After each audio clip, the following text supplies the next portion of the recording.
जय गुरु जी के चरणों में कोटि कोटि नमन और सारी संगत को मेरी नमस्कार। गुरु जी के शरण में आने के बाद ऐसे लगता है कि हमारी जिंदगी बदल गई। गुरु जी ने कहते हैं कि हम गुरु को नहीं चुनते, गुरु हमें चुनते हैं। तो गुरु जी ने हमें चुना। 2002 में हमें गुरु जी की शरण में जानने का मौका मिला।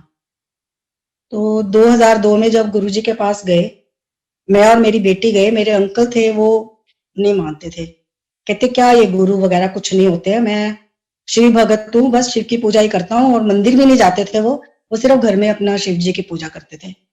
पर उन्होंने ऐसा गुरु जी की लीला कही है क्या, उन्होंने हमें रोका नहीं और हमने मंदिर जाना शुरू कर दिया। और कैसे जाते थे ये गुरु जी को ही पता है कि पहले मैं ऑटो करके करोलबाग अपने भाई की फैक्ट्री जाती थी, उसके साथ मंदिर, मंदिर से फिर जनकपुरी उनके घर, और सुबह हम अपने घर आते थे। और कभी अंकल ने मना नहीं किया कि नहीं जाओ, ये भी गुरु जी की कॉलिंग होती है। 1 साल हो गया हमें जाते हुए और हम बहुत खुश थे। और थर्सडे हमारा दिन था, हम जाते थे तो सुबह से जैसे लगता था कोई शादी वाला घर है, नाच रहा है मन, बहुत खुश हो रहे हैं। और बेटी तो मेरी गाना ही गाती रहती थी, आज हमने गुरु जी के घर जाना, ऐसे करके वो गाने गाती रहती थी। तो एक दिन अंकल कहते हैं कि मुझे समझ नहीं आता तुम लोग इतने खुश होते हो, तो आज मैं भी चलता हूँ। उन्होंने जब खुद कहा कि मैं चलता हूँ तो मैं तो बहुत ही खुश हो गई कि जब सारा परिवार जुड़ जाता है तो उसके बाद गुरु जी के जाने का कुछ आनंद ही और होता है। उसके बाद अंकल ने जाना शुरू किया और हम अपना हर थर्सडे को चले जाते थे। पूरे दिन जाने के बाद तो समझ आई कि थोड़ा जल्दी जाना ज्यादा अच्छा होता है कि जब गुरुजी डैशबोर्ड पे बैठे होते हैं और गुरुजी ऊपर से उतरते थे और थोड़ा सा कर्टन हटा के बाहर संगत को देखते थे हम फायर स्टेट में, तो उस टाइम ऐसे लगता था जैसे पता नहीं हजारों कमल हमारे हृदय में खुल गए, इतनी खुशी होती थी। तो धीरे धीरे हमने ऐसे किया कि हम 5:45 ही हम अंपायर स्टेट पहुंच जाते थे और बाहर बैठ जाते थे। एक झलक कि गुरुजी ऊपर से उतर के नीचे आएंगे दर्शन देने के लिए और एक कर्टन हटा के बाहर देखेंगे संगत को, तो हम उसी में बहुत खुश हो जाते थे। और उसके बाद मंदिर खुला, बड़ा मंदिर जाना शुरू किया। सोमवार को वहां सेवा होती थी, तो सुबह से लेके हम जैसे मंदिर खुलता था पहुंच जाते थे।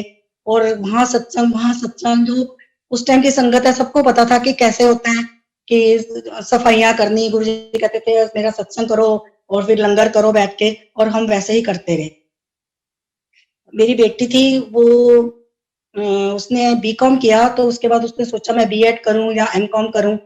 तो हमें कुछ इतना पता नहीं था गुरुजी का कि गुरुजी के जो ड्रीम होते हैं वो लाइव होते हैं। तो मेरी बेटी को ड्रीम आता है, तो गुरुजी कहते हैं तो बीएड नहीं करनी तो एमकॉम करनी है। तो वो मुझे कहते कि नहीं मम्मा मैं बीएड नहीं करूंगी, मैं एमकॉम का फॉर्म भरूंगी। तो मुझे बड़ा अजीब सा लगा कि ड्रीम ही तो आया, ड्रीम में क्या पता क्या है नहीं है, तो दोनों ही फॉर्म भर। पर बच्चे का विश्वास मेरे से ज्यादा था, उसने सिर्फ एमकॉम का फॉर्म भरा, रिटन टेस्ट दिया, लेकिन वो क्लियर नहीं कर पाई। तो पर वो मुझे कहे मामा फोन करो, मेरा जरूर हो जाएगा, जब गुरुजी ने बोला तो जरूर होगा। और करते करते 3-4 महीने निकल गई, पढ़ाई भी शुरू हो गई। और वो बार बार कह जी हम तो सेकंड लिस्ट तो लगाते ही नहीं है कभी। गुरुजी की कृपा, उन्होंने सेकंड लिस्ट लगाई और सबसे ऊपर उसका नाम था। गुरुजी ने उसको एमकॉम कराई, उसकी जॉब लगवाई। उसके बाद हमें लगा कि इसकी शादी करनी चाहिए। शादी के लिए मैंने अंकल को बोला कि भी अब न्यूज़पेपर में दे देते हैं, तो अंकल बोलते हैं अभी बहुत गर्मी है, तो हम अक्टूबर नवंबर में थोड़ा अच्छा मौसम होगा उस टाइम देंगे, ताकि ये जो हमारा कल्चर है देखना दिखाना, तो ये गर्मी में नहीं ठीक। तो मैंने कहा ठीक है। मंडे को गुरुजी ने सत्संग सुनवाया सिंगला अंकल से, एक और 2 अंकल से, कि कैसे गुरुजी ने उनके बच्चों की शादियां करी और कैसे बोला कि सगन लेके जाओ, अंगूठी लेके जाओ, मिठाइयां लेके जाओ, वहां पर हो जाएगा। तो इतना फेथ होके कि कहते कि अब ये गुरुजी की बेटी है, अब गुरुजी जाने और ये जाने, कहते अब तू चुप करके बैठ जा। फिर भी एक माँ है, मैं गुरुजी के उधर अरदास करती रहती थी। तो मेरी बेटी के ड्रीम में गुरुजी आए और उसको बोलते हैं तेरी माँ ना मेरा बहुत सिर खांदी है, उन्होंने कहा मैं तेरे वास्ते डायमंड रखा है, चिंता न कर। और गुरुजी के वचन और गुरुजी का ड्रीम, कैसे कुछ गलत हो सकता है। और फिर गुरुजी ने ही शादी का सब कुछ किया। बस हम तो सिर्फ देखते रह गए कि ये कैसे मिरेकल हो रहा है। 14 मई को जब गुरुजी मंडे को मंदिर आए, कभी आते ही नहीं थे उस टाइम, 6 बजे का टाइम था, हम लोग मंदिर से बाहर निकल आए कि भी 6 बजे मंदिर खाली करना है। एकदम एक गाड़ी आके गेट पे रुकी, तो देखा उसमें से गुरुजी। हमने नमन किया उनको, तो जो सेवादार थे उस टाइम तो बोलते हैं आंटी अब आप अंदर नहीं आओगे, आपका हो गया। तो बड़ा मायूस हुए कि जो संगत अंदर है, ज्यादा नहीं थे, 40-50 संगत थी उस दिन सिर्फ, कि वो तो ज्यादा अच्छे रहे, हम बाहर आ गए। तो गुरुजी ने इशारे से कहा आने दो अंदर। तो सेवादार ने हमें आने दिया। फिर एक आंटी ने कहा गुरुजी अपने हाथ से प्रसाद दे दीजिए। तो प्रसाद की लाइन लगी तो उसमें भी मेरा दूसरा नंबर। जब प्रसाद मिला तो फिर सेवादार ने बोला कि आपका प्रसाद हो गया, अब आप जाइए। गुरुजी ने फिर कहा नहीं, सब ने बिठाओ, चाय प्रसाद पी के सब जाएंगे। उसके बाद गुरुजी ने मेरे को बुलाया, अंकल को बुलाया, पूछा कि अंकल क्या करते हैं। अंकल ने कहा मैंने तो वीआरएस ले ली। तो गुरुजी कहते एक मैं वेला सी, एक तू वेला। फिर कहते आंटी आई, आंटी ਨੂੰ बुलाओ। तो मेरे से पूछा कहाँ रहते हो, और खुद ही बताया कि आपके घर के पीछे गुरुद्वारा है, आगे मॉल बना हुआ है, सब कुछ गुरुजी ने। जैसे मेरे को लगता था कि शायद गुरुजी को पता ही नहीं हम लोग आते हैं, इतने साल हो गए कभी गुरुजी से बात नहीं हुई हमारी। तो गुरुजी ने सब कुछ बताया। पूछा बड़ी बेटी की शादी कहाँ हुई है, वो यूएस में कहाँ रहती है, उसका एड्रेस क्या है, मतलब उसका इतना पूछा। गुरुजी ने उसको कितना ब्लेस किया वो तो गुरुजी जानते हैं। उसके बाद गुरुजी ने मेरे से पूछा कि छोटी बेटी को बुलाओ। तो मैंने कहा गुरुजी आज वो नहीं आई क्योंकि 6 बजे मंदिर बंद था, तो हमने उसको आज मना किया कि ऑफिस से घर जाना। फिर जेठा अंकल को बुलाया कि इसको मैंने ना 3 बार न्यू लाइफ दिया, आप जानते हो इनको। मैंने कहा हाँ जी गुरुजी। और गुरुजी ने बोला कि इनका बेटा और आपकी बेटी दोनों की शादी करो। और गुरुजी ने अपने पास बिठा के हमें 2 बार चाय प्रसाद पिलाई। और उसके बाद हमें बोला कि आप संगत में नहीं बैठोगे, और जहां शिव मूर्ति है वहां हम दोनों को बिठा दिया, अंकल को और मेरे को। तो आप मानो इतनी एनर्जी, गुरुजी से बात कर रहे हैं, गुरुजी ने वो माहौल इतना अच्छा कर दिया। तो ऐसे ही हमारी हिम्मत हुई कि हम गुरुजी से बात कर पाए। चाय प्रसाद 2 बार पिला के गुरुजी ने वहां बिठा दिया। धीरे धीरे सब संगत चली गई। अब पूरे मंदिर में हम सिर्फ 4 या 5 लोग थे और गुरुजी थे। इतना अच्छा ऐसे लगे हम किसी स्वर्ग में बैठे हैं, कि ये समय कभी खत्म ही ना हो और हम ऐसे ही बैठे रहें। और गुरुजी कभी ऊपर रंगोली की तरफ जा रहे हैं, कभी नीचे आ रहे हैं, कभी घूम रहे हैं, और अपना हाथ कान पे रख के बिना फोन के वो पता नहीं किससे बात कर रहे थे। उनके हाथ में कोई फोन नहीं था, लेकिन वो किसी ना किसी से फोन पे बात कर रहे थे। उसके बाद 12 बजे गुरुजी ने हमें छोड़ा। और उसके बाद जो लास्ट संगत करी गुरुजी ने अंपायर स्टेट में, उस दिन हमें बुलाया और जित्रा अंकल की पूरी फैमिली को बुलाया। गुरुजी ने लड्डू बांटे और हमें 2-2 लड्डू दिए फैमिली में, और बोला कि मैं आज कर दिता काम, बाकी फॉर्मेलिटीज तुसी पूरी करो। और सब आके मुबारक देने लगे कि बच्चों की शादी कर दी गुरुजी ने आज, बहुत बहुत मुबारक हो। तो बहुत खुशी हुई कि हमें तो कभी एक्सपीरियंस हुआ नहीं, हमारा कोई गुरु था नहीं, हमें पता ही नहीं थी कि गुरु चीज क्या होती है। वहां जाके ऐसे लगा कि बस अब हमें और कहीं कुछ नहीं देखना, बस हम बहुत सही ट्रैक पे जा रहे हैं। फिर ऐसे ही गुरुजी ने बोला 25-25 लोग आएंगे, ज्यादा ब्याह ते खर्चा नहीं करीदा। और गुरुजी ने उस टाइम हमसे वो कराया कि सिंपल बिल्कुल शादी करनी है। बच्चों की शादी हो गई, सब कुछ बहुत अच्छा चल रहा था। शादी के बाद अंकल एकदम बीमार हुए, तो उनको माउथ कैंसर निकला। गुरुजी की इतनी ब्लेसिंग्स, गुरुजी ने ड्रीम में आके उनके सारे कष्ट काटे। मतलब ऐसे ऑपरेशन करा के हम आए, ऐसे जैसे कि कोई छोटा माइनर सा कोई ऑपरेशन होता है। और हम 8 दिन के बाद घर में आ गए। और वहां पर जितने स्वीपर थे जो थे वो सब कहे मेरी बेटी को, बेटी आप क्यों रो रहे हो, आपके गुरु है ना, वो सब ठीक करेंगे, आपके गुरु सब ठीक करेंगे। मतलब गुरुजी इतना टीवी के थ्रू, टीवी में कोई बोल रहा है आपका कोई गुरु है, तो आपको अगर 100% विश्वास है तो आप 100% क्योर हो। ऐसे कर करके हमें मैसेजेस गुरु के आते गए, गुरुजी के, और अंकल बिल्कुल ठीक हो गए। जब ठीक हो गए घर आए, उसके पहले गुरुजी चोला छोड़ चुके थे। तो हमें ऐसे लगता था जैसे हमारी तो दुनिया खत्म हो गई। गुरुजी थे, हर काम हो जाता था, अब कैसे होगा। लेकिन गुरुजी ने उसके बाद उससे भी अच्छी तरह हमारे काम किए। जैसे कहते हैं ना कोई बच्चा के सिर पे पिता का हाथ होता है, वैसे हमारे सिर पे गुरुजी का हाथ है। उसके बाद एक अंकल को ड्रीम आता कि गुरुजी बोल रहे हैं कि आप रोहिणी में मकान बेच के गुड़गांव में ले लो, और आपको 3 बेडरूम लेना है और आपको इतने लाख रुपया बचाना है। पर अंकल का उस टाइम रेडिएशन चल रही थी, तो ऐसा कुछ था नहीं। बच्चों दोनों लड़कियों की शादी हो चुकी थी, तो वो टाइम ऐसा कुछ था नहीं। लेकिन गुरुजी का मैसेज था और अंकल को बहुत विश्वास था कि जो मैसेज है वो गलत नहीं हो सकता। और आप विश्वास कीजिए, घर में प्रॉपर्टी डीलर आया, जो रेट हमने मांगा वो मार्केट में नहीं था उस टाइम, वो मिला, और 1 दिन में हमारा मकान टिक गया। उसके बाद हम गुड़गांव में जब मकान देखने आए तो रेट बहुत ज्यादा थे। और गुरुजी ने ड्रीम में मुझे दिखाया कि फर्स्ट फ्लोर है, ऐसे उसके दरवाजे खुल रहे हैं, इस तरफ बेडरूम है। तो वो जो दिखा रहे थे तो मैंने कहा कि नहीं, हमको सिर्फ फर्स्ट फ्लोर देखना है और सोसाइटी में देखना है। तो ऐसा करते अंकल की भी थोड़ी प्रॉब्लम चल ही रही थी, तो अंकल थोड़े टेंशन में आ गए, तो वो फिर हॉस्पिटल में एडमिट हो गए।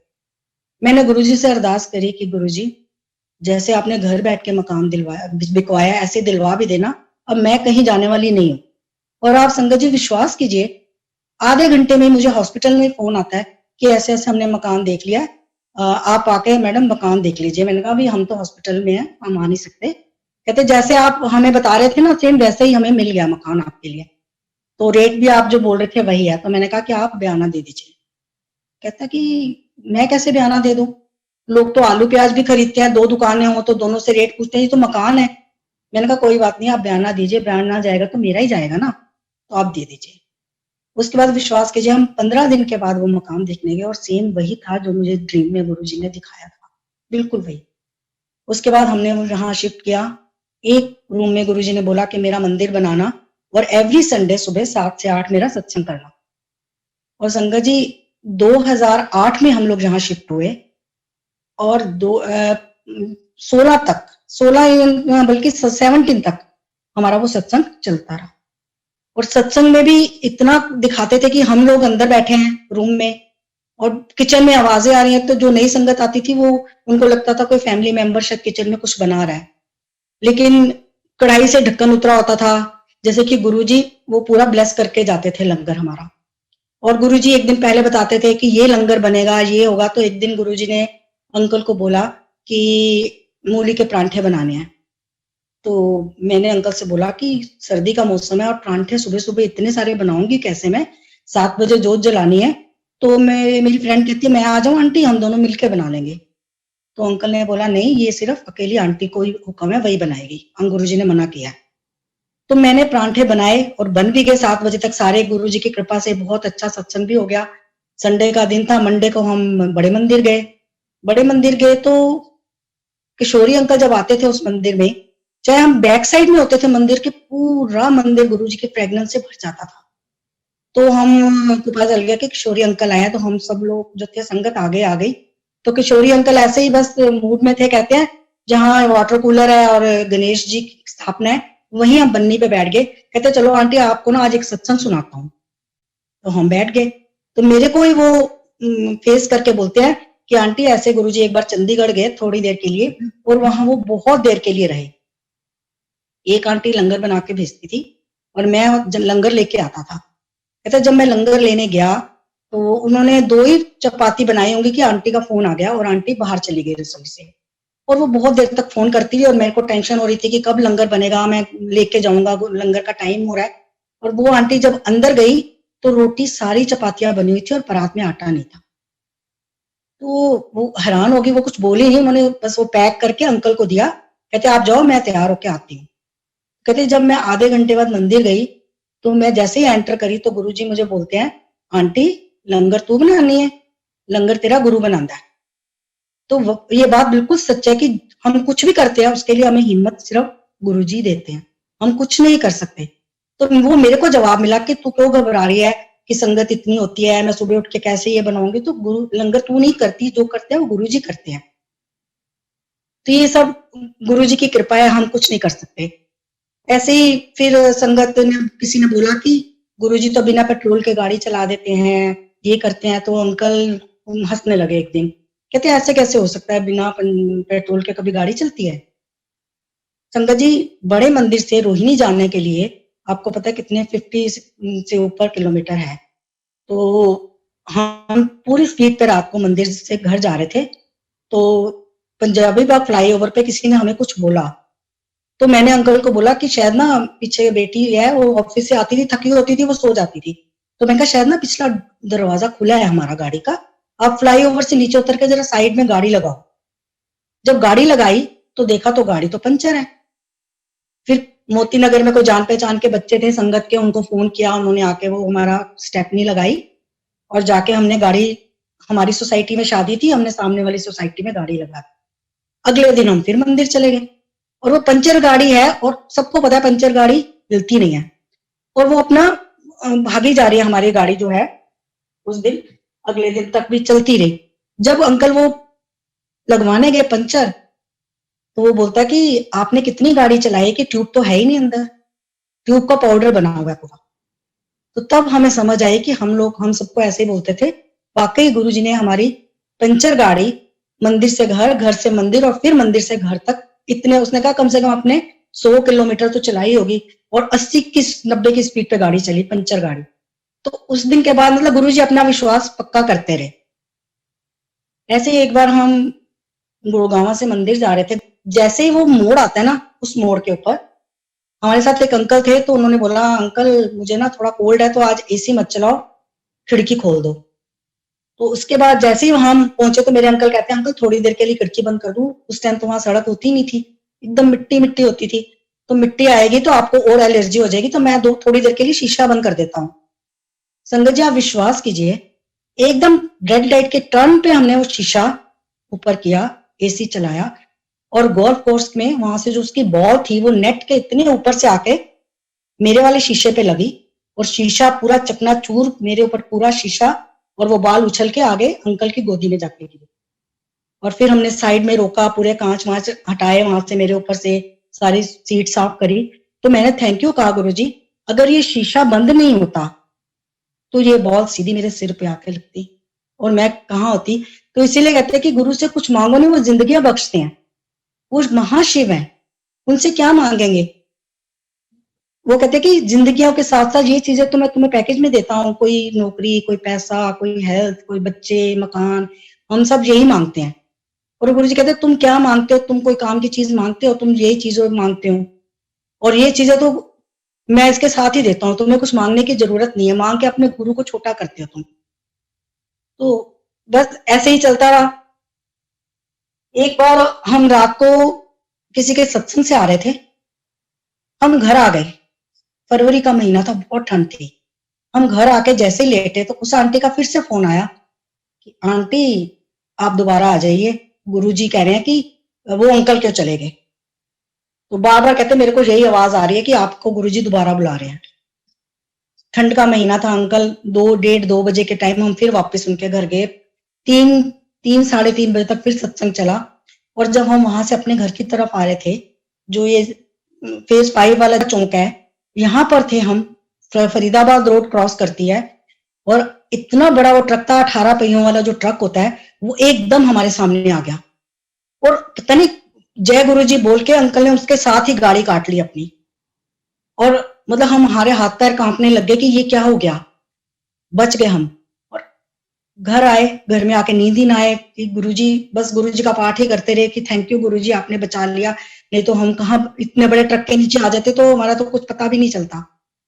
और आप विश्वास कीजिए, अगले दिन सेम हम उसी चौक को क्रॉस कर रहे हैं, वैसा ही 18 पहियों वाला बड़ा ट्रक, उसके नीचे पूरी पिचकी हुई और उसकी छत बैठी हुई। और देख के एकदम कांप गए हम लोग कि कल यही सेम हमारे साथ हुआ था यहाँ पर हादसा, और गुरुजी ने हमें बचा दिया था। और उन्होंने, सबने बोला कि इसके अंदर कोई नीचे नहीं बचा, क्योंकि वो पूरी गाड़ी फ्लैट हो गई थी नीचे से। और ऐसे गुरुजी हमारे, गुरुजी ने मतलब बहुत सत्संग है ऐसे है कि सुन के हंसी वाले भी हैं। मैं एक आपको अपना पर्सनल सत्संग भी शेयर करती हूँ कि कहते हैं कि गुरुजी हमारे हमेशा संगत को खिलाने के बाद खुद लंगर करते थे। ऐसे ही एक बार मैं और अंकल थे, बेटियों की शादी हो चुकी थी दोनों की। मैं और अंकल किसी बात पे थोड़ी सी हमारी कहा सुनी हो गई, तो अंकल कहते मुझे लंगर नहीं करना। मैंने 2 3 बार बहुत अच्छे से बोला, तो गुरुजी, वो अंकल कहते मुझे नहीं करना। मैंने भी लाइट ऑफ करी, मैं भी लेट गई। जैसे ही लेटी, तो मैं लेटी हूँ, लेकिन जैसे मेरी सोल चल रही है कि बेल बजती है और मैं जाके दरवाजा खोल रही हूँ, और दरवाजा खोला तो सामने गुरुजी। मैंने गुरुजी को माथा टेका, तो गुरुजी कहते ने आंटी लंगर खा, बड़ी भूख लगी है। तो मैंने कहा आओ गुरुजी। मैंने उनको डाइनिंग टेबल पे बिठाया, तो कहते की बनाया है। मैंने कहा गुरुजी आज मूंग की दाल और चटनी बनाई है मैंने। कहते चल। तो मैंने कहा गुरुजी मैं एक बार अंकल को पूछ लूं, अगर खाएंगे तो ठीक है, नहीं तो हम दोनों खाएंगे। तो मैंने सच में अंकल को उठाया, मैं कहा उठो ना, खा लो, लंगर खा लो। तो अंकल उठ गए एकदम और आके डाइनिंग टेबल पे बैठ गए। हम दोनों ने लंगर किया। उसके बाद हम रात को जो अपनी बेटी को फोन करते थे यूएस में, तो लंगर करने के बाद मैंने अपनी बेटी को फोन किया। मैंने कहा शालू आज तो कुछ बहुत अजीब सा हो गया। कहती क्या? मैंने कहा ऐसे ऐसे हमारे आपस में आज थोड़ा झगड़ा हो गया, तो ऐसे गुरुजी आए और मैंने गुरुजी को बोला कि मैं एक बार अंकल को बोलूंगी, और पहले इतनी बार मैंने कहा तो अंकल नहीं उठे, और आज एक बार कहा तो अंकल उठ के बैठ गए। तो कहती है अच्छा, तो अंकल कहते हैं कि तू क्या सत्संग सुना रही है, ये तो आधा सत्संग है, पूरा सत्संग मैं सुनाऊंगा। तो मैं उनका मुंह देखने लगी कि अंकल क्या कहेंगे। कहते हैं कि जब तेरी बात हो रही थी गुरुजी की, तो मैं भी तो जाग ही रहा था, गुरुजी मेरे पास भी आए थे। कहते हैं अंकल आंटी एक बार उठाएगी, चुपचाप उठ जाए, नहीं तो लंगर नहीं मिलेगा। और कहते हैं आज तक ऐसा नहीं हुआ कि मेरी संगत भूखी सो जाए और गुरु लंगर कर ले। और सच में गुरुजी सारी संगत को खिलाने के बाद बिल्कुल थोड़ा सा कुछ खाते थे या जूस लेते थे या सूप, कभी ऐसे हमने कभी ऐसे उनको नहीं देखा कि पहले वीआईपी की तरह उन्होंने कुछ खाया। उनकी संगत ही उनके लिए सब कुछ थी। तो मतलब वो चीजें जैसे हम याद करते हैं, तो आज भी हमें ऐसा लगता है कि जैसे गुरुजी हमारे सामने बैठे हुए हैं बिल्कुल। और ऐसे बताती हूँ, मैं एक दिन मैं यूएस में थी, तो वहां पर मेरे शोल्डर फ्रोजन हो गया, बहुत दर्द थी मेरे। पर मैंने कहा कि वहां पर क्या इलाज कराना है, मैं अब इंडिया आऊंगी तो मैं वहीं जाके इलाज कराऊंगी। मैं इंडिया पहुंची तो मेरा एक हाथ से मैं काम करती रही, तो मेरा दूसरा शोल्डर भी जो था फ्रोजन हो गया। मैंने एक्यूप्रेशर, एक्यूपंक्चर, मैग्नेट का और फिजियोथेरेपी सब कुछ करा लिया। समझो आप 1 महीना में लगी रही, पर मेरे दोनों हाथों में बिल्कुल ऐसे कि एक गिलास पानी भी नहीं उठा सकती थी। तो मैं अपनी बेटी को कहने लगी कि मुझे तो ना आगे से शर्ट्स जो है वो ओपन वाली बनवानी पड़ेगी, मेरे से तो कुछ हो ही नहीं रहा। इवन मैं पार्लर जाती हूँ अपना बाल धुलवाने के लिए भी, मेरे तो कुछ नहीं कर पा रही। तो मैंने गुरुजी से कुछ निकाल, जब एक दिन बहुत दर्द हुआ तो मैंने गुरुजी से इतना बोला, गुरुजी मैं अकेली रहती हूँ, ऐसे कैसे होगा मेरा। बस मैंने इतना बोला सिर्फ, और कुछ नहीं बोला, और मैं सो गई रात को। अंकल जी 3:30-4 बजे का अमृत वेले का टाइम था, गुरुजी ड्रीम में आते हैं। मैं दरवाजा खोलती हूँ और बहुत सारी संगत है साथ में, और मेरे ड्राइंग रूम में एक ऐसे दीवान टाइप है, उसके ऊपर गुरुजी आके बैठ जाते हैं। और कोई घर हमारे पड़ोस में कोई सत्संग भी हो रहा है, और वो सारी संगत भी अपना लंगर उठा के वहीं पर ही आ गई है। तो सब मत्था टेक रहे हैं गुरुजी को, सबने जब मत्था टेक लिया तो लास्ट में मैं मत्था टेकती हूँ। तो गुरुजी ऐसे चरण ऊपर करके बैठे हुए हैं, तो मैं जब मत्था टेकने लगी तो गुरुजी मेरा सिर पकड़ के अच्छे से उन्होंने अपने चरणों के ऊपर दबा दिया। दबाने के बाद अपने दोनों अंगूठों से मेरे नेक से लेके मेरी पीठ तक अच्छे से 4-5 बार पूरा मुझे मसाज करी। और फिर कहते हैं जा आंटी कल्याण करता तेरा, बहुत चंगी है तुम। मैं चुप हो गई, सो गई। फिर गुरुजी जब जाने लगे तो गुरुजी व्हील चेयर पे गए। तो मैंने सोचा कि गुरुजी आए तो चल के थे, अब गए व्हील चेयर पे हैं। तो जैसे गुरुजी अपने चोले में थे तब भी सबका अपने ऊपर वो लेते थे, तो मैंने कहा आज भी गुरुजी ने अपने ऊपर ही ले लिया। सुबह मैं उठी तो मैं सबको याद करने लगी, मैंने कहा हाँ रात को ड्रीम आया था, गुरुजी आए थे, गुरुजी ने ऐसे ऐसे किया था। तो मैं अपना हाथ चेक करने लग गई, कभी एक हाथ ऊपर कर रही हूँ, कभी दूसरा कर रही हूँ, और मेरे इतने फ्रीली से हाथ हो गए जैसे कि कभी कुछ हुआ ही ना हो। और मैं फिर सबको फोन करके बता रही हूँ कि मेरे को तो गुरुजी ने ठीक कर दिया। और संगत जी आज उस बात को 4 या 5 साल होने को आए हैं, और मेरे आज तक कभी मेरा दोबारा से मैं कुछ भी कर लूं पर मेरा कभी फ्रोजन शोल्डर नहीं हुआ। गुरुजी की कृपा इतनी है।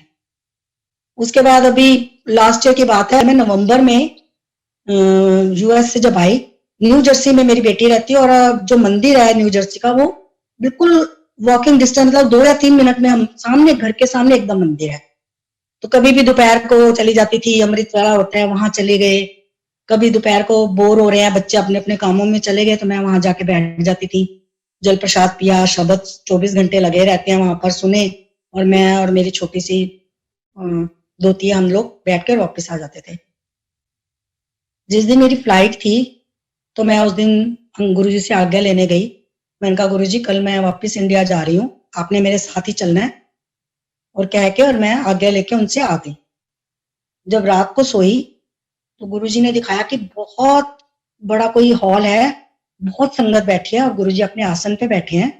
और उसके बाद गुरुजी जाने लगते हैं तो सारी संगत खड़ी हो जाती है, और गुरुजी हमारे आगे से निकल के जा रहे हैं, और हम उनको हाथ जोड़ के नमस्कार कर ही जा रहे हैं सब।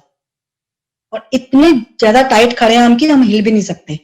अब जब गुरुजी मेरे सामने आते हैं तो मुझे कहते हैं आंटी अपना हाथ दिखा। मैं बड़ी मुश्किल से पीछे से ऐसे ऊपर से निकाल के बड़ी मुश्किल से मैं अपना राइट हैंड बाहर निकालती हूँ। तो गुरुजी मेरे को देख के कहते हैं, नहीं आंटी अपना खब्बा हाथ दिखा, लेफ्ट हैंड साइड। मैंने फिर अपना ऐसे करके अपना लेफ्ट वाला हैंड आगे किया।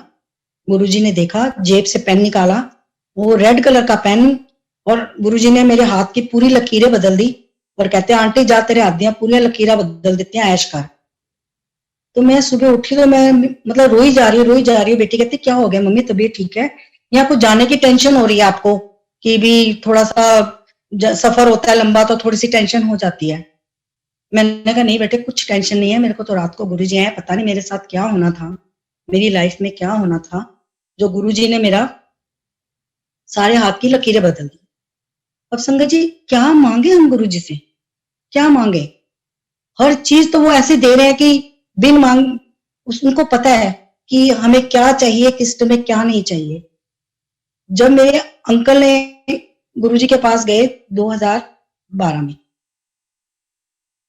उस टाइम की बात है कि अंकल को जब दोबारा डिटेक्ट हुआ तो गुरु अंकल बहुत बीमार थे। सब बोले कि आप गुरुजी से अरदास करो, गुरुजी से अरदास करो। तो अंकल सबको कहते थे चुप हो जाओ, ये मेरे और मेरे गुरु के बीच की बात है, उनको पता है मुझे क्या चाहिए क्या नहीं चाहिए। तो मेरी बेटी थी, बेंगलोर से आई हुई थी, तो वो यहीं रुक गई कि पापा की ऐसी हालत नहीं है कि मैं वापस जा सकूं। कहती है कि पापा आप कुछ भी कहते हो गुरुजी सुनते हैं, आप एक बार उनसे बोलो आपको ठीक कर दे।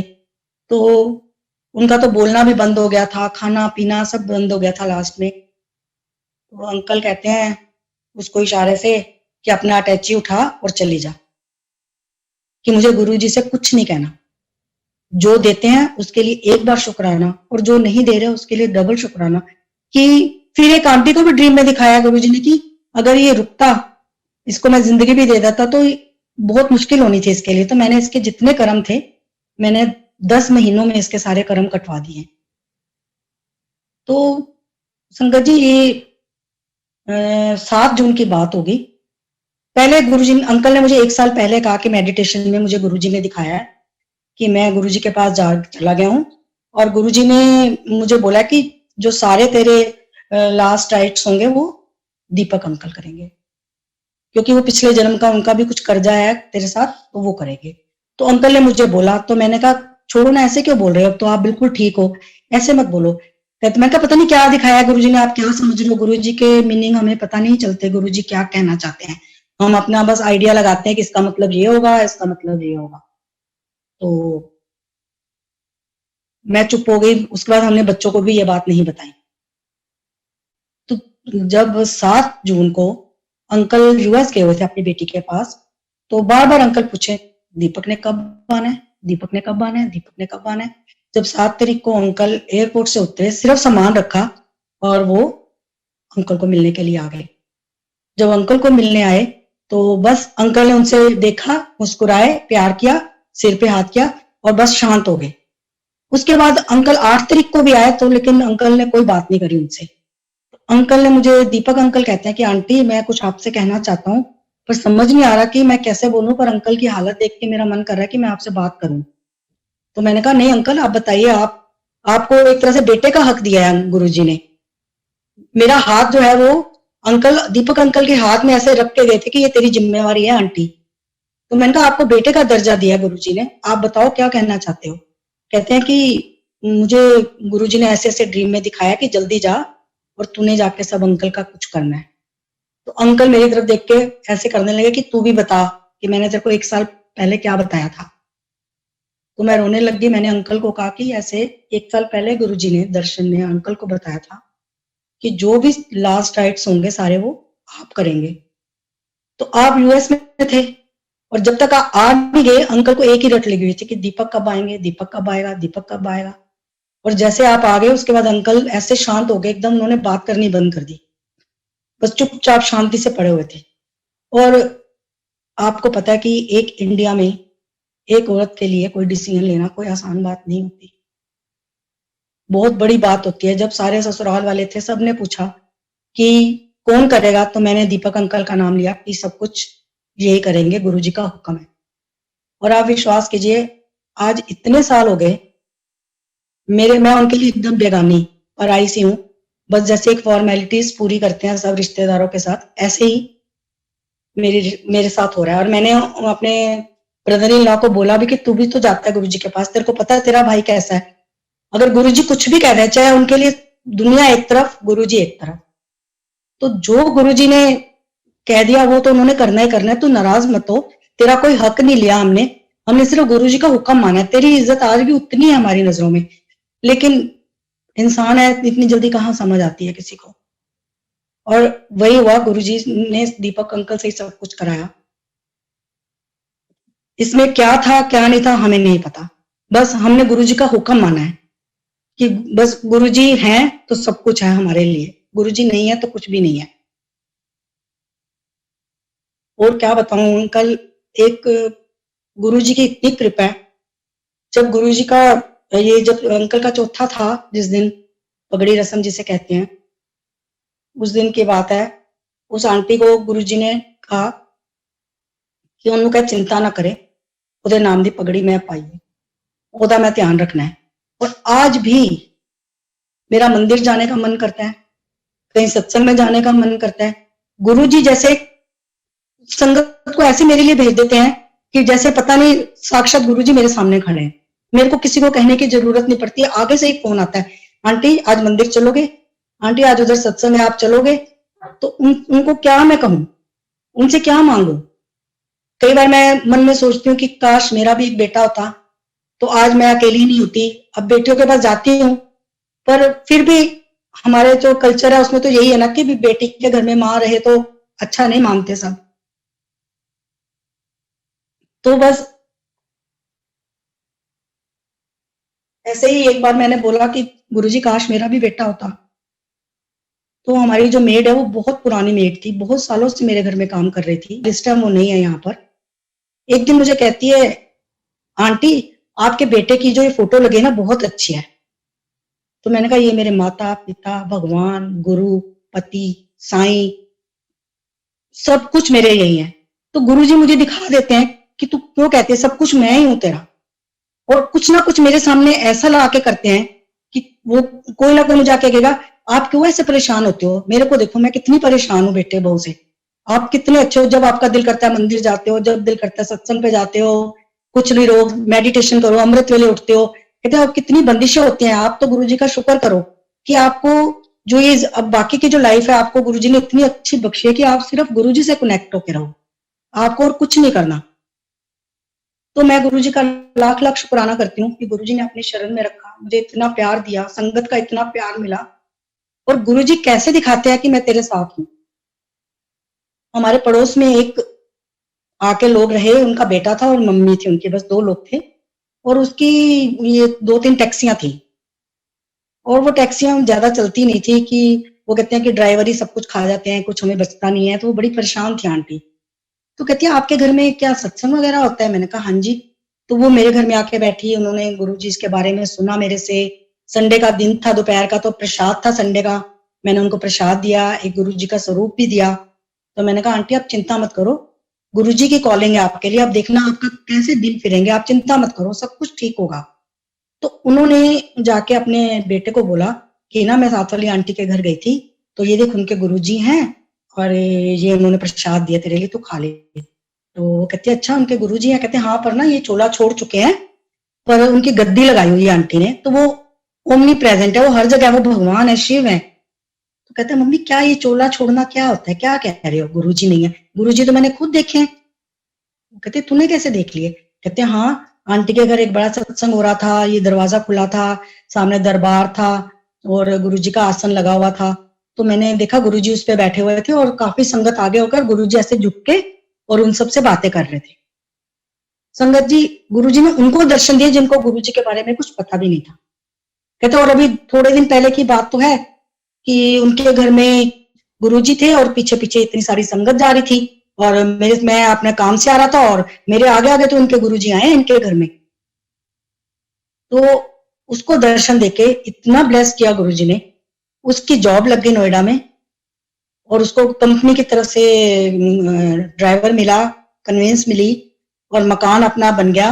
तो वो आंटी और उनका बेटा बाद में हमारे घर मिलने आए और इतना थैंक्स किया मेरे को, कहते हैं आंटी हमारी जिंदगी बदल गई, आपने क्या हमें मिलाया, क्या गुरुजी थे वो, क्या है हमें नहीं पता, लेकिन हमारे जिस दिन से हमने आपसे स्वरूप लिया है। और मैंने कहा आंटी गुरुजी तो चोले में भी नहीं और आपके बेटे को 2 बार दर्शन दिए, गुरुजी बिना उसके दर्शन नहीं देते, गुरुजी ने आपके बेटे को दर्शन दिया है तो कितना कल्याण है, आपको नहीं पता, आगे आगे देखिए आप क्या होता है। वो इतनी खुश और कितनी देर हमारे घर बैठी और अपने सत्संग सुनाती रही कि मुझे बहुत अच्छा लगा कि आपने हमें गुरुजी से मिलवा दिया। तो ये गुरुजी की कॉलिंग होती है, हम कौन होते हैं कुछ करने वाले, हम कुछ नहीं है। और ऐसे ही हमारे बच्चे पहले बेंगलोर भेजा गुरुजी ने उनको, निधि को और हितेश को। जब वहां गए तो वो कहने लगे यार कि यहाँ तो कोई संगत नहीं है, हम क्या करेंगे, गुरुजी ने हमें कैसे भेज दिया, हम इतनी सेवा करते थे मंदिर में। तो ये सब गुरुजी का रचा हुआ खेल होता है कि क्या करना है क्या नहीं करना। वहां पर पुरानी संगत मिली और उसके बाद सत्संग स्टार्ट हुए। संडे का सत्संग हमने वहां शुरू किया, फिर एक सैटरडे को किया, फिर मंडे का सत्संग शुरू किया उन्होंने।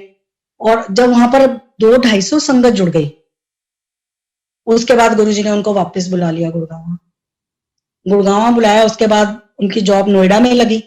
अब जब नोएडा में लगी तो फिर वो बच्चे कहे कि अब हम मंदिर भी नहीं जा सकते, उनकी नाइट ड्यूटी है, बेटे की दिन की ड्यूटी है, वो कैसे करें। फिर ऐसे उनको एक दिन गुरुजी की गाड़ी दिखी अपनी सोसाइटी में, बात करी, करते करते करते आज उनके यहाँ सत्संग होते हैं और 100-150 से भी ऊपर संगत होती है उनके घर में। तो ये सब गुरुजी के तरीके हैं कि तू बस भर के ले आनी है, तो संगत जोड़नी है, ये करना है। तो उसमें गुरुजी कुछ नहीं लेते, गुरुजी सिर्फ हमें देने के लिए बैठे हैं। गुरुजी कहते हैं चाहे कोई कितना भी पापी आए, कोई खून करके आए, कोई कुछ, मैं देने के लिए बैठा ही हूं, तुम लेने वाले बनो। तुम्हारी झोलियां छोटी पड़ जाती हैं, गुरुजी इतना देते हैं, लेकिन कहते हैं कि एक भरोसा, अपने गुरु के ऊपर एक भरोसा होना चाहिए, क्योंकि बिना भरोसे के कुछ नहीं है। कि जो हमारे लिए अच्छा है वो गुरुजी ने कब देना है, क्या टाइम है, वो गुरुजी डिसाइड करेंगे कि हमें क्या चाहिए क्या नहीं चाहिए। बहुत बहुत शुक्राना है गुरुजी का, बहुत लख लख। हम आज भी उनके आगे चरण स्पर्श करके झुकाते हैं सिर। मेरा गुरुजी आपके हमारे को आपने अपनी चरनी से जोड़ा, हमारी जिंदगी बदल दी। सारे रिश्तेदार कहते हैं कि क्या क्या हो तुम लोग, कि सुबह उठते हो, लंगर बनाते हो कहीं और सुबह चले जाते हो, शाम को आप वापस आते हो घर में, ना आपका कोई अता पता है। कहते हैं ऐसा भी कोई गुरु होते हैं कि दिन रात तुम्हें वो कुछ पता ही नहीं है, बस गुरुजी गुरुजी गुरुजी। और संगत जी आज के दिन हमारा पूरा परिवार गुरुजी ने जोड़ा है, मेरी सारी सिस्टर्स, ब्रदर, उनके बच्चे, उनकी दामाद, बेटे, बहू, सब सब। इवन दुबई में है, कोई स्विट्जरलैंड में है, कोई पंजाब में है, कोई यूएस में है, सब जगह सत्संग होते हैं और सब इतना मानते हैं गुरुजी को, क्योंकि गुरुजी कहते हैं मैं तुम्हें नहीं तुम्हारे पूरे खानदान को ब्लेस करता हूँ, तुम्हारे पड़ोसियों को ब्लेस करता हूँ, ताकि वो तुम्हें देख के जेलस ना करें कि ये कितने खुश क्यों हैं। क्योंकि गुरुजी कहते हैं हर जगह पे जब आप जाते हो तो कुछ ना कुछ वीआईपी लोग होते हैं। उन वीआईपी में कौन होते हैं? गुरुजी की संगत। और आप देख लीजिए कितने सत्संग आपने सुने होंगे, गुरुजी ने कितने ब्लेस करे। इतना तो शायद हमने कभी याद नहीं किया होगा कि सुबह अमृत वेला करते हैं, फिर दिन में सत्संग, कभी शिव पुराण पढ़ रहे हैं, रात को सत्संग, दिन रात गुरुजी का जाप कर रहे हैं। तो ये गुरुजी ने इतनी ब्लेसिंग्स दी हैं, पूरी संगत को जोड़ा है, तो उनका कितना शुक्राना है, कितना ब्लेस किया गुरुजी ने हम सबको। मैं तहे दिल से गुरुजी का शुक्राना करती हूँ। मेरी बेटी यूएस में है, तो उसने गुरुजी के दर्शन नहीं किए, क्योंकि उसकी शादी 2001 में हो गई थी और हम गुरुजी से जुड़े 2002 में। तो हमारे से वो बातें सुनती रहती थी, तो गुरुजी से अच्छा ये वो, तो कहती थी मम्मी जब भी आप एम्पायर स्टेट जाओ तो एंटर करने से पहले फोन ऑन करना, मैं गुरुजी को प्रणाम करूंगी और उसके बाद आप स्विच ऑफ करके बंद करके आप अंदर जाना। तो मैं हमेशा ऐसे करती थी, उसकी हाजिरी लगवाती थी गुरुजी के दरबार में। तो वहां जब हम वापसी पे होते थे तो कहती मम्मा आप कुछ बताना मत, मैं बताऊं कि गुरुजी के लंगर क्या बना है। तो मैं कहती थी हाँ बेटे बता, आज आलू बड़ियां थी, आज चने की दाल थी, आज गोभी की सब्जी थी। तो मैं कहती तेरे को कैसे पता चलता है? कहती मम्मी हमारे आसपास कोई इंडियन नहीं था उस टाइम, अब तो बहुत इंडियंस चले गए, वहां उस टाइम कोई नहीं था। कहते कि और सुबह से मेरे मुंह में आलू बड़ियों का टेस्ट आ रहा है, और मैं एक एक ऐसे अंदर थूक लेके जाती हूँ तो आलू बड़ियों की टेस्ट और खुशबू पूरे घर में है। तो गुरुजी जो लंगर हम करते थे वहां वो मेरे बच्चे को कराते थे। उसको बड़े मंदिर के दर्शन कराए गुरुजी ने। जब हम बड़े मंदिर जाते थे सिर्फ मंडे को, तो हमें कुछ नहीं पता था, पहले फंक्शंस में जाते थे सिर्फ, तो भी पीछे कोई कुटिया है, कुटिया के अंदर सिर्फ मिट्टी का पोचा लगा होता है, ऐसा हमें कुछ पता नहीं था उस टाइम तक। तो वो कहती है मम्मी मंदिर में पीछे एक कुटिया है, उसके अंदर गुरुजी ने विष्णु रूप में मुझे दर्शन दिए हैं। काले रंग की सॉक्स पहनी थी गुरुजी ने, मैंने चरणों को छुआ और गुरुजी ने मुझे कहा जा तेरा कल्याण करता। तब हमें कुछ नहीं पता था कि गुरुजी ऐसे बोलते हैं, या गुरुजी कभी बिना सॉक्स के हमें नहीं दिखे, ऐसा कुछ हमें पता नहीं था। जब अगले मंडे हम गए तो मैं पीछे पूरे मंदिर में जब परिक्रमा करी, स्टार्टिंग की बात यही है, तब हमें नहीं पता था, देखा तो सच में वहां कुटिया है। कुटिया में जाके हमने दर्शन किए तो सच में मिट्टी का पोछा लगा हुआ था, जबकि वो कभी मंदिर नहीं आई थी, उसने गुरुजी के दर्शन नहीं किए थे, लेकिन गुरुजी ने उसको बहुत ब्लेस किया। वो एक बार कुछ शॉपिंग करने गई, तो शॉपिंग करके वो इंडिया आ रही थी, तो उसने बहुत सारा सामान खरीदा, तो एक उसको कुछ अपने लिए ड्रेस पसंद आई, तो फिर उसने वापस रख दी, कहती नहीं ये बहुत खर्चा, अभी तो जा ही रही हूँ मैं, आके खरीदूंगी, अभी नहीं रख रही मैं। और संगत जी जब वो इंडिया से वापस गई, उसने अलमारी खोली जाके, सेम ड्रेस विद टैग, जबकि आप ऐसा कुछ बाहर निकाल नहीं सकते, तो अलार्म बज जाता है, और ऐसा उसने किया भी नहीं, लेकिन वो उसकी अलमारी में पड़ा हुआ। तो उसने थैंक्स किया कि गुरुजी मेरा तो मन था और आपने तो सचमुच ही मुझे ये दिला दिया। जब उसने मकान लेना था, तो तब मैंने उसको बताया कि तू ना गुरुजी का स्वरूप लेके जाइयो साथ, वो टेबल पे रख देना जहां डील होगी। तो जब मकान लिया उसने, वो टेबल पे गुरुजी का स्वरूप रख दिया, तो जो एडवोकेट भी था और प्रॉपर्टी डीलर था, वो इनकी साइड से बोला जाए कि आपको तो इसके भी पैसे देने पड़ेंगे, इसका ये भी खराब है, आपको इसके भी पैसे देने पड़ेंगे। तो वो जो बेच रहा था वो कहता है कि आप मेरी साइड हो या इनकी साइड हो, आप तो मेरी सारा कुछ मेरे खिलाफ ही बोलते जा रहे हो। तो गुरुजी ने कैसे उसको दिखाया, कहती है मैंने मकान खरीदा, तो मैंने कहा यहाँ पर ये बहुत हैज बहुत ऊंची ऊंची हो रही है, तो ये तो बड़ा व्यू तो बड़ा खराब सा लगेगा ऐसे। तो कहती मम्मी अगले दिन हम जब सुबह अपना सामान लेके गए और वो पूरी हैज कटी हुई थी, इतनी अच्छी से स्टाइलिश से कटी हुई, और कहती मैंने इतना गुरुजी को थैंक्स किया, मतलब एक एक चीज उसकी भी वहां पर गुरुजी ने कैसे ब्लेस करी है मैं बता नहीं सकती। ऐसे ही एक बार मैरिज एनिवर्सरी थी हमारी, बड़े मंदिर में मैंने गुरुजी को मत्था टेका। हम इंसान हैं, हमें पता है कुछ नहीं मांगना चाहिए, हम बोलते भी हैं, सबको सिखाते भी हैं कि मत मांगो, लेकिन जब अपने ऊपर आती है तो हम कुछ ना कुछ कर ही देते हैं ऐसी हरकत। तो मैंने गुरुजी से कहा गुरुजी मेरे को कुछ नहीं चाहिए, बस आप कुछ इंडिकेशन दीजिए कि आपने मुझे ब्लेस किया, आप हो मेरे साथ। तो मैं ऐसे आंखें बंद करके बैठी और मैं क्या देख रही हूँ कि ऐसे गुरुजी मुझे कुछ दे रहे हैं और मैं दोनों हाथों से कुछ ऐसे ले रही हूँ। बस उसके बाद मेरी पेंट्री में सेवा थी, थर्सडे की बात थी, मैं पेंट्री में चली गई। थोड़ी देर में मेरे अंकल आते हैं तो कहते हैं आंटी इतना बड़ा गुलाब का फूल उन्होंने। तो मैंने कहा ये फूल आपने कैसे तोड़ लिया मंदिर में, यहाँ तो अलाउ नहीं है हाथ भी लगाना। कहते तू तेरे को बाद में बताऊंगा, तू ये पर्स में रख ले। मैंने वो फूल पर्स में रख लिया। रात को जब सेवा खत्म करके हम लोग 11 साढ़े 11 घर आए, तो अंकल कहते हैं कि फटाफट अभी 12 नहीं बजे, तू ना ये फूल को धो के इसको पानी में उबाल के और छान के ले। मैंने पानी में उबलना रख दिया और मैं ड्रेस चेंज करने चली गई, तो अंकल ने वो छान के और मुझे कटोरे में पकड़ाया, तो मैंने ऐसे ही लिया जैसे गुरुजी ने मुझे दिया, दोनों हाथ करके। तो मुझे याद आ गया कि गुरुजी ने ऐसे ही मंदिर में मुझे कुछ दिया था। तो कहते हैं जब मैं कुटिया के पास बैठा था, तो गुरुजी आए और मुझे कहते हैं आज आंटी दी मैं और तेरी मैरिज एनिवर्सरी है, आंटी कह रही सी गुरुजी कुछ ब्लेस कर दो, ते इंज कर गुलाब दा फूल दे दो उन्होंने। तो कहते हैं अंकल मैं तोड़ने लगा, तो कहते नहीं नहीं अगे चल। तो अंकल ने बोला नहीं गुरुजी मैं मंदिर से कैसे फूल तोड़ सकता हूँ, कहते मैं तेनों कह रहा वहां तोड़। कहते मेरे को आगे लेके गए थोड़ा ड्राइवे पे, और एक बहुत सुंदर गुलाब का बहुत बड़ा फूल था, पहले बहुत सुंदर फूल लगते थे वहां पर। तो वो फूल गुरुजी ने तोड़वा के मेरे को दिया और कहते घर जाके एन उबाल लेना, ऐसा चरणामृत बना के दोनों अद्धा अद्धा पी लेना। तो क्या मांगे क्या करे, क्या मन की क्या सुनते हैं, हर चीज गुरुजी सुनते हैं, हर चीज सुनते हैं। गुरुजी कहते थे मंदिर से सीधा घर जाओ, घर से सीधा मंदिर आओ, पूरी ब्लेसिंग्स लो, ट्रांसफर हो जाएंगी। फोन बंद रखो, गुरुजी की छोटी छोटी छोटी छोटी चीजें हैं, सिर्फ हमें माननी है और कुछ भी नहीं करना। और वो आपकी लाइफ को कैसे चेंज करते हैं, कैसे ट्रैक पे लाते हैं। अब हमें लगता है कि हमारी जिंदगी में कोई दुख ही नहीं है, दुख तो बहुत थे, सिर्फ वो गुरुजी ने 90% लेके सिर्फ 10% हमें दिए हैं। और वो 10% में भी गुरुजी जो हैं वो शक्ति हमें देते हैं, हमारे साथ हैं। जैसे कहते हैं कि भी मैं चल रहा हूँ तो गुरुजी मुझे हमेशा आप मेरे साथ चलते हो। तो लेकिन जब दुख का टाइम आया तो गुरुजी आपके तो चरण दिखने ही बंद हो गए, आपकी शैडो मेरे साथ चलती थी, वो तो थी नहीं। तो गुरुजी कहते हैं वो तेरी नहीं थी, वो मेरी ही शैडो है, मैंने तुझे गोद में उठाया हुआ है। तो वही हमारे गुरुजी करते हैं कि जब भी कोई परेशानी आती है, कोई दुख आता है, तो गुरुजी हमें अपनी गोद में उठा लेते हैं, इतना प्यार देते हैं। और मैं यही कहती हूँ कि कोई पुरानी संगत नहीं है, कोई नई संगत नहीं है, सबके ऊपर पूरी पूरी कृपा है गुरुजी की। बस जो छोटी छोटी चीजें गुरुजी कहते हैं उन पे विश्वास करो, किसी की निंदा मत करो, चुगली मत करो, सीधा घर आओ, मंदिर जाओ, पूरा लंगर करो, जल प्रसाद लो।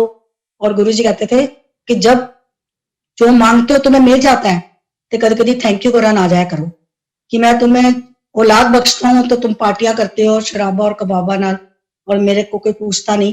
तो ऐसा मत करो, कि कभी कभी थैंक यू करने आ जाया करो। और गुरुजी इतना प्यार करते हैं अपनी संगत को। वो कहते थे मेरी जो एक खुशी है, कहते कि जब संगत आती थी तो गुरुजी के फेस पे इतनी खुशी और रौनक होती थी, देखने वाली होती थी। एक बार ऐसे एक और बात बताती हूँ मैं आपको, एक सत्संग याद आया, दिवाली का दिन था, हम अंपायर स्टेट गए, तो हम 6 बजे ही पहुंच गए। बस घर में ऐसे फॉर्मेलिटी करी, जरा सा दिया जलाया और हम गुरुजी के पास भागे कि दिवाली गुरुजी के साथ ही मनाते हैं। हम जब एंटर करे अंपायर स्टेट में, कोई भी नहीं था, सिर्फ गुरुजी सामने वो किचन के साथ जो डैशबोर्ड है उस पे बैठे थे और हम लोग बैठे थे। गुरुजी ने हमें देखा, मुस्कुराए, 5 मिनट बिठाया। गुरुजी कहते चलो ऊपर चलो। तो हमें लगा कि गुरुजी नीचे बिठा लेते हमें, अब तो कोई है भी नहीं है। उसके बाद गुरुजी ने जब संगत आ गई तो मिठाई प्रसाद बांटा, हम भी लाइन में लगे। जब हम लाइन में लगे तो मैं ना अपने मन में कह रही हूँ, अरे गुरुजी पिन्नियां पिन्नियां रह गई, मुझे पिन्नी मत देना, बड़ी हैवी हो जाती है, मैं क्या करूंगी। तो गुरुजी ने मेरी तरफ देखा, मुस्कुराए और संगत जी 4 पिन्नी उठा के मेरे को दे दी। और मैं तो देखते रह गई कि मैंने तो एक भी नहीं खा सकती, गुरुजी ने मुझे 4 पिन्नी दे दी। और मैं वो खाती रही करती, मैंने 3 खा ली। उसके बाद लंगर आया, सबको कुछ और मिठाई मिली लेकिन मुझे फिर पिन्नी मिली। फिर मैंने वो भी खाई, लेकिन एक पिन्नी मेरे से नहीं खाई गई, वो मेरे ऐसे लगे गले में अटक जाएगी। मैंने बाहर बैठ के भी कोशिश करी, मैंने गुरुजी से माफी मांगी कि नहीं गुरुजी मुझे नहीं बोलना चाहिए था। तो वो मैंने सुबह आके घर में खाई। ऐसे हमारे गुरुजी, और गुरुजी कैसे ब्लेस करते हैं, एक और सत्संग मैं शेयर करती हूँ, इसके बाद मैं विराम लगाऊंगी। एक बार थर्सडे की मतलब बुधवार रात को मुझे ड्रीम आता है। तो गुरुजी कहते हैं आंटी कल तू आएगी मंदिर, तो अपने साथ जो तेरे साथ एक मोटी सी आती है उसको लेके आना। तो मैंने, मेरी एक सिस्टर थोड़ी सी हैवी है, मैंने उसका नाम लिया। तो कहते नहीं नहीं तेरे नाल कोई होर आंदी है ना, ओनू लेके आई। तो मैंने अपनी भाभी का नाम लिया, मैं क्या हाँ, कहते हाँ हाँ ओनू लेके आई। तो मैंने अपनी भाभी को बोला कि कल ना हमारे साथ आप अंपायर स्टेट चलोगे, वैसे वो जाते थे। कहते हैं कि नहीं मेरे को ना अब शुगर है और बहुत संगत होती है, टाइटली बैठना पड़ता है और वॉशरूम जाना पड़ता है, गुरुजी के सामने शर्म आती है, तो मैं ना थोड़ा अवॉइड करने लगी हूँ। मैंने कहा देखो आज तो गुरुजी ने आपको बुलाया, उनका इनविटेशन है, प्लीज आज तो आपको जाना पड़ेगा, क्योंकि आज तो मैं कैसे भी आपको खींच के भी चाय लेके जाऊंगी। तो मैं उनको लेके गई है, भाई को और भाभी को अपने। हम जैसे हम अंपायर स्टेट के मंदिर के अंदर एंटर करने लगे, मैं सबसे आगे थी और बाकी अभी दरवाजे में थे। तो सिंगला, मैंने कहा शब्द नहीं चल रहे, शायद किसी का सत्संग चल रहा है। तो सिंगला अंकल ने हमको शांत कर दिया, खड़े रहो चुपचाप चुपचाप खड़े रहो। तो मैं ऐसे थोड़ी आगे थी और मैंने ऐसे देखा कि गुरुजी दिव्य प्रसाद प्रोड्यूस कर रहे थे। ऐसे उन्होंने हाथ जोड़े हुए थे और धीरे धीरे करते हुए उनके हाथ में वो दिव्य प्रसाद जो था वो बड़ा होता गया और इतना बड़ा वो लड्डू का आकार ले लिया। और उसके बाद शर्मा जी थे, शायद उनके लिए वो प्रोड्यूस किया था, उनके हाथ में गुरुजी ने दिया और सारी संगत को बोला कि लाइन लगा लो। और हम सब लाइन में गए और गुरुजी ने वो हमें दिव्य प्रसाद दिया, वो हमने खाया और आज भी हम उसका टेस्ट जो है वो महसूस करते हैं कि ऐसा ऐसा हमने कभी जिंदगी में कुछ नहीं खाया होगा। उसके बाद जितने भी स्वरूप थे गुरुजी के, उसमें इतना अमृत कि दिख नहीं रहा था कि इसमें कौन सा स्वरूप है गुरुजी का। गुरुजी के अंदर फिर देखा, सब नजारे देखे। पहली बार हमने देखा कि गुरुजी के मंदिर में हौच पौच हो रही है, कोई इस स्वरूप को देखने जा रहा है, कोई वो स्वरूप देख रहा है। उसके बाद गुरुजी ने एक बर्तन में अपने हाथ धोए और फिर वो विप्पी अंकल ने हमें एक एक चम्मच वो चरणामृत दिया सारा। तो मैंने अपनी सिस्टर को बताया कि मैंने कहा आज हमें दिव्य प्रसाद मिला। तो गुरुजी ने कहा कि कहते अच्छा गुरु, मैंने तो सुना गुरुजी ने बोला कि आज जिन जिन को मैंने दिव्य प्रसाद दिया है उनको मैंने मोक्ष दे दिया। तो हमने गुरुजी को माथा टेका, थैंक यू गुरुजी, हम इस काबिल नहीं है। गुरुजी कहते तुम सब गंदी नाली के कीड़े हो, लेकिन आज आपने हमें इतनी प्यार दिया, इतनी गुरुजी की शोभा हम बढ़ा रहे हैं करते हो। तो फिर वो कहती, मैंने कहा नहीं भाभी थोड़ा सा प्रसाद घर लेके आई है अपने बेटे के लिए।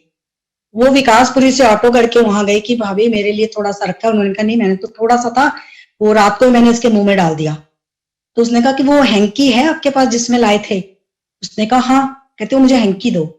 तो उसने वो कॉर्नर चूस लिया कि इसमें कुछ लगा होगा। संगत जी ये प्यार, ये भाव गुरुजी के लिए होना चाहिए कि क्या प्यार है कि उसने पूछा कि उसके साथ कुछ तो लगा होगा, गुरुजी का अमृत मैं भी कुछ ले लूं। तो ऐसे गुरुजी ने हमें बख्शा, आज भी उनकी बख्शे हो रही है हमारे ऊपर, हम इतनी मौजें लूट रहे हैं गुरुजी के राज में। बस गुरुजी अपने साथ ही लगाए रखना, और बस आखिरी टाइम में हमें अपने साथ ही लेके जाना, आप ही आना। हमें मोक्ष दिया आपने, तो आपका बहुत बहुत बहुत धन्यवाद गुरुजी। हमें शक्ति देना और अपनी भक्ति भी देना। जय गुरुजी, जय गुरुजी, जय गुरुजी। और कोई भूल चूक हो तो गुरुजी माफ करना।